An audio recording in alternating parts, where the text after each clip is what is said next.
My name is John Butler and I'm from Ireland, and I'm going to speak to you about this instrument which is called Uilleann pipes. But first I'll just play them so you can hear them and then I'll explain them.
This is where I'm from Ireland.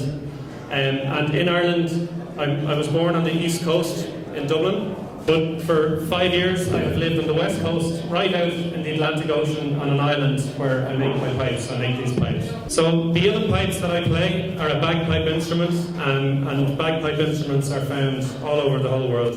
So here we have a version of an Indian bagpipe, and of course the Turkish tulum, which I believe is most common around the Black Sea. So all bagpipe instruments obviously have a bag which is made out of an animal hide, an animal skin. And they also have a chanter which has some note holes which produces the music, the melody. And the chanter will have a reed in it which is made out of cane, which actually produces the noise. The Irish Uilleann pipes are the most evolved of all the bagpipe instruments around the world.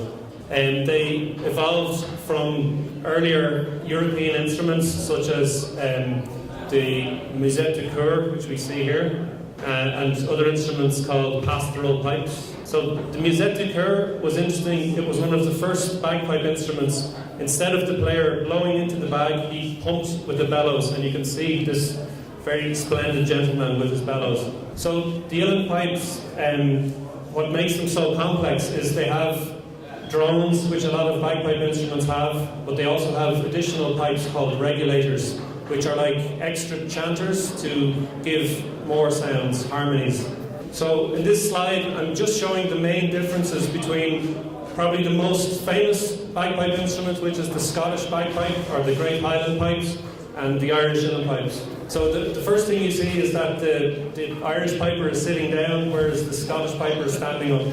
So that's because in Ireland we like to take it easy, but also you need to keep the chanter on your leg. And so the Irish instrument is an indoor instrument. It's for playing inside, and the Scottish instrument is for outside. And it would have been, and is still associated with armies and for marching into war to scare the enemy. But the Irish prefer to sit at home in the pub and play music.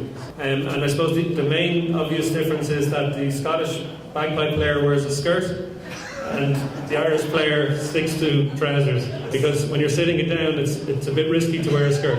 Okay, so the uilleann pipes in this form, they date back to the early 1700s to the mid 1700s. That's when this instrument first was recognisable in this form. It was always a very expensive instrument. It still is. It takes a long time to make. So the only people who could afford it were wealthy landowners, the rich people.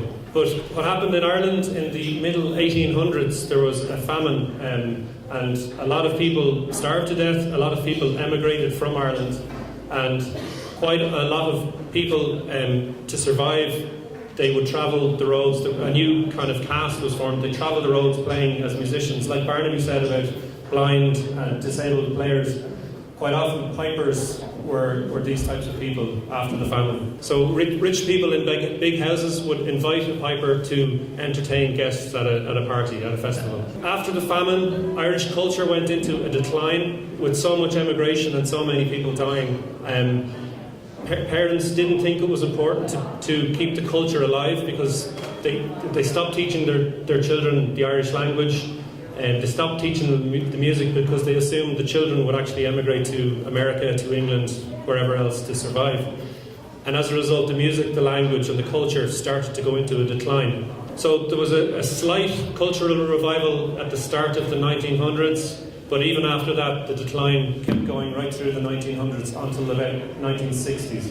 So in 1968, when this photograph was taken, the instrument was on its last legs. There were approximately 200 players left playing this instrument.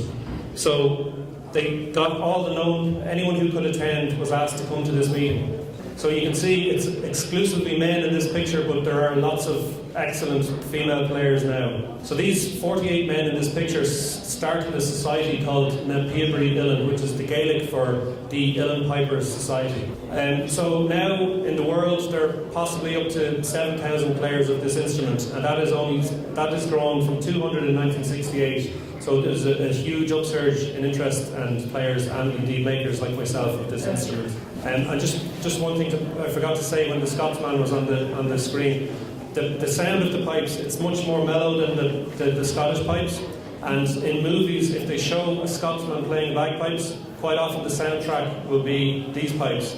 For instance, the movie Braveheart, it's all these Scottish people, but it's actually the uilleann pipes you hear. Okay, so when you want to make a set of pipes, because there were so few pipes around, you have to copy an old set if you can find one. There are now, but there were no engineering drawings to buy to make pipes. You had to copy old sets. And the set that I copied is a set that was made in 1924. It was made by this man, Uilleann, and in fact his son was the last maker. He died in 1970, and that's how close the instrument was to extinction. There was only one man left making in 1970.